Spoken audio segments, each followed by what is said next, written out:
Hello friends, welcome back to our YouTube channel. So friends, हम लोगों ने पिछले video that is in lecture 15 we have just started on the important module जो कि नाम था information transfer. Okay, where we have discuss about the DNA replication, किस तरह से डबल हेलिक्स स्ट्रक्चर बनता है, क्या इंपॉर्टेंट कैरेक्टरिस्टिक्स रखता है और सब इंपॉर्टेंट पॉइंट हम लोग डिस्कस किए थे। ओके, सो हम लोग कंटिन्यू रखेंगे उस इंपॉर्टेंट मॉड्यूल को, that is the information transfer and this is the part 2 of that particular module. So चलिए हम लोग डिस्कस करते हैं about the DNA little bit more. Okay, so molecular basis of information transfer.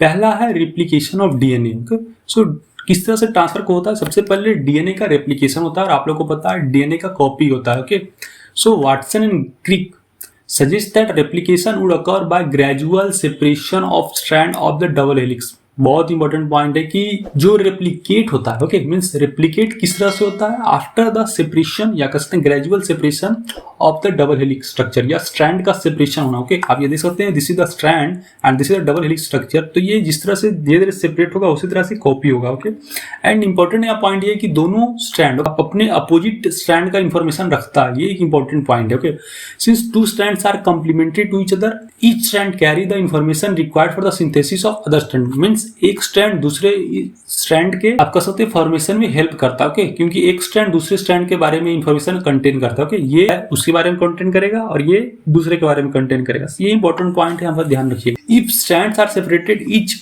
and act as a template to direct the synthesis of the complementary strand. Okay, and after replication each molecule of DNA will have one old strand and one new strand. Obvious है friends, जब replicate होगा means copy होगा तो एक old रहेगा means पहले वाला होगा, या आप कहते हैं ओरिजिनल होगा, या आप कहते हैं पेरेंट होगा, एंड दूसरा उसका कॉपी होगा। Okay, so here important point that one new strand this type of replication is known as semi conservative replication. Okay, बहुत इंपॉर्टेंट पॉइंट है यहाँ पर एक, और ये आप कहते हैं 1 मार्क्स क्वेश्चन यहाँ पर बन सकता है that what is semi conservative replication. Okay, semi conservative replication ऐसे रेप्लिकेशन को कहते हैं जहाँ रेप्लिकेट तो हुआ बट ओल्डर का एग्जिस्टेंस रहेगा। ओके, बहुत जगह होता है कि रेप्लिकेट होने के बाद ओल्डर का एग्जिस्टेंस चला जाता है। ओके, बट यहाँ पर ओल्डर का एग्जिस्टेंस रहेगा, इसी के लिए इसका नाम हुआ conservative replication. Okay, and DNA synthesis take place only in 5-3 direction. Okay, already आपको मैंने बताया था प्रीवियस वीडियो में डबल हेलिक्स स्ट्रक्चर में, जहां पर 5-3-3-5 मींस एंटी पैरेलल रहता है। सो किस डायरेक्शन में होगा डीएनए का सिंथेसिस? इन 5-3 डायरेक्शन। तो ये इंपॉर्टेंट पॉइंट है।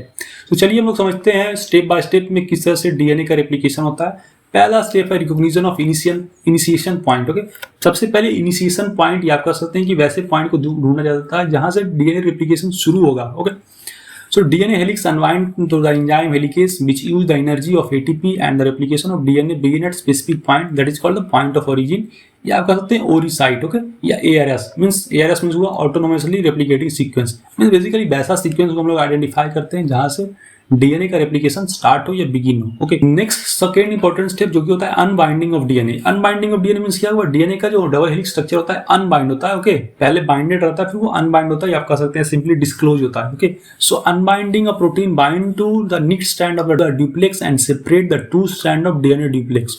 Now topoisomerase help in unbinding of DNA. ये एक इंपॉर्टेंट एंजाइम है टोपियोस्मोरेज, and it helps in unbinding of DNA by relieving the topological stress and create due to the helical activity. Okay, helical activity के कारण topological stress होता है। Okay, topology आप लोग पढ़ेंगे मींस बेसिकली स्ट्रक्चर चेंज होने के कारण एक स्ट्रेस जनरेट होता है और उसी से बेसिकली एनर्जी मिलता है इसको अनबाइंड होने में डीएनए को। ओके, नेक्स्ट इंपॉर्टेंट स्टेप आता है single stranded binding protein. Okay, so unbind होने के बाद क्या होता है? एक सिंगल स्ट्रैंडेड प्रोटीन बनता है। Okay, and this protein help in keeping DNA in a single stranded position. Obviously single stranded बनाया तो सिंगल स्ट्रैंडेड पोजीशन में इसको डीएनए को मेंटेन करता है। ओके, सिंपली बेसिकली कह सकते हैं कि सिंगल स्ट्रैंडेड पोजीशन को मेंटेन करने में ये मदद करता है सिंगल स्ट्रैंडेड बाइंडिंग प्रोटीन।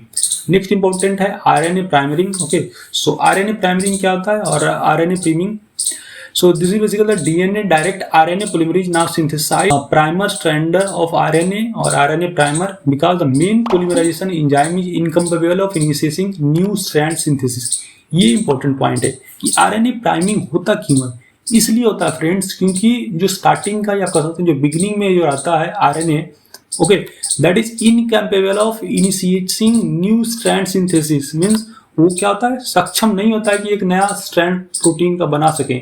इसीलिए आरएनए प्राइमिंग होता है ताकि इसको सक्षम कर सके कि हाँ ये it will create. Okay, RNA primers are generally 10 to 20 nucleotides long.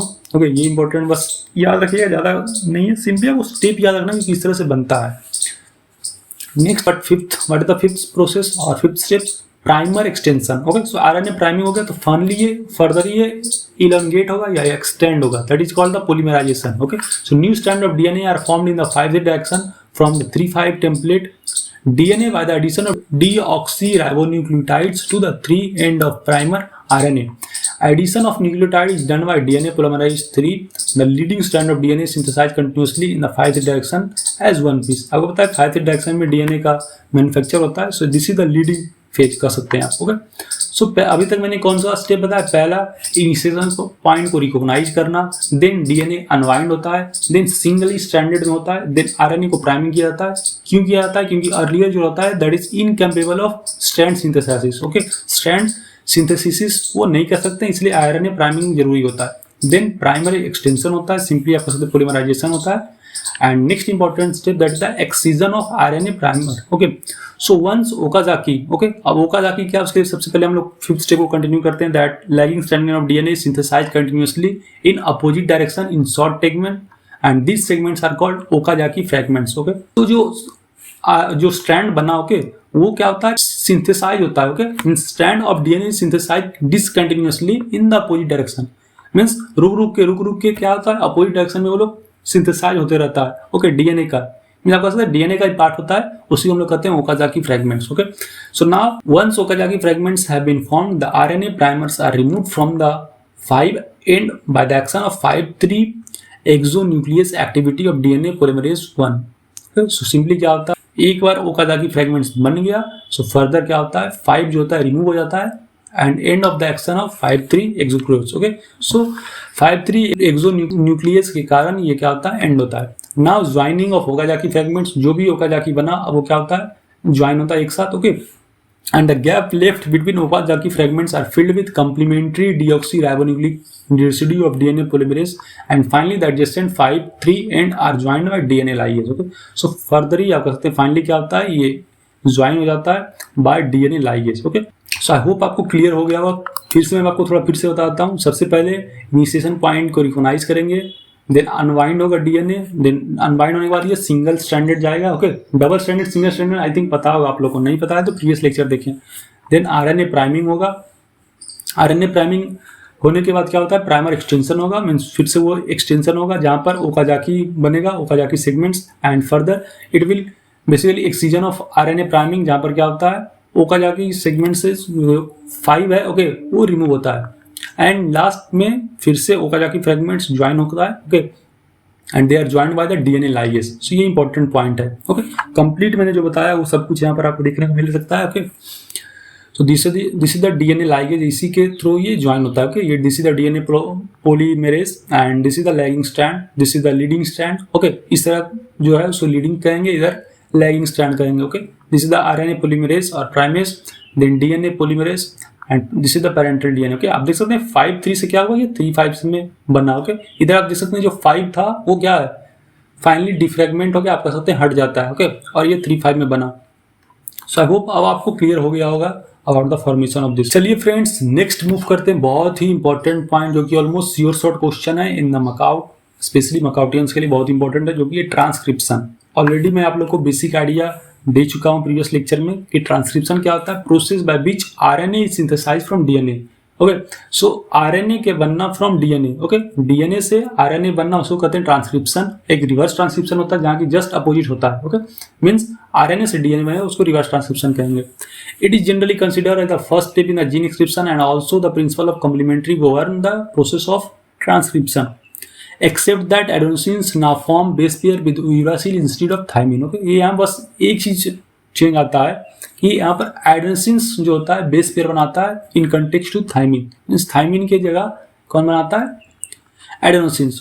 However, unlike in the protein of replication, which once set the total DNA of organism gets duplicated, in transcription only a segment of DNA and only one of the strand is copied into RNA. ये बहुत important point है कि transcription में बहुत लोग का ये confusion होता है कि जितना स्ट्रैंड सब कॉपी होता है. ऐसा नहीं है, केवल एक स्ट्रैंड ही कॉपी होता है. ये इंपॉर्टेंट रखिएगा. ना इंपॉर्टेंट यहाँ पर बात, आपको एक क्वेश्चन आएगा कि भैया अगर एक ही होता है, मीन्स अगर एक ही स्ट्रैंड कॉपी होता है तो why both strand are not copy, दोनों स्ट्रैंड कॉपी क्यों नहीं होता है? ओके, इसके जगह मैं 2 रीजन दूंगा। ओके, 2 कारण है इसलिए कॉपी नहीं होता है। पहला है कि both strand act as a template and they would code for RNA molecules with different sequence, and in turn if the code for protein the sequence of amino acid in the protein would be different. Okay, ये important है कि sequence जो होता है amino acid का protein में different रहता है। ओके, अगर सेम रहता तभी तो मीन्स सब लोग का यूज होता है, but since that is different that's why both are not copied. Okay, ये इंपॉर्टेंट पॉइंट है। Hence, one segment of DNA would be coding for 2 different protein, and this would complicate the genetic information transfer machinery. Okay, so ये important है क्योंकि अगर दोनों 2 जगह से means आप कह सकते हैं 2 जगह से फॉर्मेशन करेगा तो ये थोड़ा कॉम्प्लेक्स हो जाएगा जेनेटिक मटेरियल का क्रिएशन में। ओके, सेकेंड इंपॉर्टेंट है कि 2 RNA molecules if produced simultaneously would be complementary to each other, hence would form a double stranded RNA. Okay, so ये इंपॉर्टेंट पॉइंट है। अगर 2 मोलिक्यूल बनेगा तो क्या होगा, आपको पता है कि जब भी 2 मोलिक्यूल या 2 स्ट्रैंड बनेगा तो एक दूसरे का कॉम्प्लीमेंट्री रहता है। ओके, मीन्स अगर एक 5-3 रहेगा तो दूसरा 3-5 रहेगा। सो अगर दोनों बनेगा तो सिंगल स्टैंडर्ड बन ही नहीं पाएगा, that's why both are not copied. ये इंपॉर्टेंट पॉइंट है। Okay, and this would prevent RNA from being translated into protein and exercise of transcription would become futile even. Okay, so transcription हो ही नहीं सकता अगर दोनों कॉपी हो गया, तो सिंगल स्टैंडर्ड अगर बनेगा नहीं तो फिर फ्यूटाइल आप कह सकते हैं कि ट्रांसक्रिप्शन का कोई मतलब ही नहीं बनता। सो आई होप आपको क्लियर हो गया होगा क्यों चाहिए। Okay, now let me go to the mechanism of the transcription. Transcription किस तरह से होता है? बेसिकली 3 स्टेप होता है। जस्ट आप स्टेप को माइंड में रखें क्योंकि यह यहाँ से आ सकता है। पहला स्टेप है इनिशिएशन। सिमिलरली क्या इनिशिएशन पॉइंट को मीन्स आइडेंटिफाई करता है, देन इलोंगेशन, फर्दर ये इलोंगेट करता है, ये आप कहते हैं इंक्रीज होगा, और लास्ट में टर्मिनेशन मीन्स जब फुल्ली डेवलप होगा तो ये टर्मिनेट हो गया और सेपरेट हो गया। ओके, यही बात मैं आपको यहाँ नोट्स में बताऊंगा। सो ट्रांसक्रिप्शन का वेरियस फेज क्या है? पहला है कि DNA dependent RNA polymerase bind to promoter and initiate transcription या इनिशिएशन। ओके, सो यहाँ पर क्या होता है, डीएनए डिपेंडेंट आरएनए जो होता है ये बाइंड हो जाता है okay to initiate transcription. Next होता है it use nucleoside triphosphate as a substrate and polymerize in a template dependent fashion following the rule of complementary. यहाँ भी रूल ऑफ कॉम्प्लीमेंट्री फॉलो होगा। Okay, and it somehow also facilitate opening of the helix and continue elongation. Okay, so opening of helix भी means initiation के phase में ही start हो जाता है और फर्दर ये इलोंगेट होता है। ओके, आप कह सकते हैं इलोंगेशन का जो प्रोसेस होता है उसका बिगिन यहीं से हो जाता है इनिशिएशन में, बट समहाउ जस्ट बिगिन होता है। Okay, but proper elongation phase में ही होता है। Okay, and here growing of RNA chain basically do. Okay, elongation means होता है ये इंक्रीज होना और ग्रो करना। Okay, once a short stage of RNA remain bound to the enzyme and once the polymerize reach the terminator region, और आप कह सकते हैं जब फाइनली अब हो गया कि हाँ अब इससे फर्दर इलोंगेट नहीं करेगा, then it will basically terminate, और आप कह सकते हैं termination. So this is the complete phase of the mechanism of the transcription. Okay. An intriguing question is that how is the RNA polymerase able to catalyze all the 3 steps? Okay. किस तरह से तीनों steps को catalyze करता है RNA polymerase? Okay. So which are initiation, elongation and termination. किस तरह से करता है? RNA polymerase is only capable of catalyzing the process of elongation. Okay. So ये आप थोड़ा माइंड में हटा ले कि तीनों को करता है, तीनों को नहीं करता, जस्ट एक ही प्रोसेस आप कहते हैं इलोंगेशन को इनिशिएट करता है, बट फर्दर इलोंगेशन सिंस उसके साथ में जुड़ा हुआ है इसलिए टर्मिनेशन भी हो जाता है। ओके, आप कहते हैं सबको कैटेलाइज कर देता है। सो RNA polymerase is only capable of catalyzing the process of elongation. It associatively translatedly with initiation factor and termination factor. Okay, उसको P factor से डिनोट करते हैं। Okay, to initiate and terminate the transcription repeatedly. Association with this factor alter the specificity of the RNA polymerase to either initiate the termination. Means ये दोनों process जो जिस तरह से जुड़ा रहता है उसी से बेसिकली आप कह सकते हैं तीनों स्टेप्स को फर्दर ये कैटालाइज करता है। सो आई होप आप लोगों का क्लियर हो गया होगा। सो फ्रेंड्स, हम लोग नेक्स्ट वीडियो में शुरू करेंगे ट्रांसलेशन। सो फ्रेंड्स, आई होप आपको यह लेक्चर समझ में आएगा। कोई भी डाउट कहीं भी कुछ भी रहे, feel free to ask here, comment here, and you can also join our WhatsApp और Telegram group for getting notes of this subject and also other subject and also organiser and other important study material. So I hope आप लोग को ये lecture समझ में आ रहा है, and we are just about complete this important module, that is the information transfer. So for getting such informative content, must support us and share this video with more number of friends. Till then, bye bye, meet you in the next video. Thank you.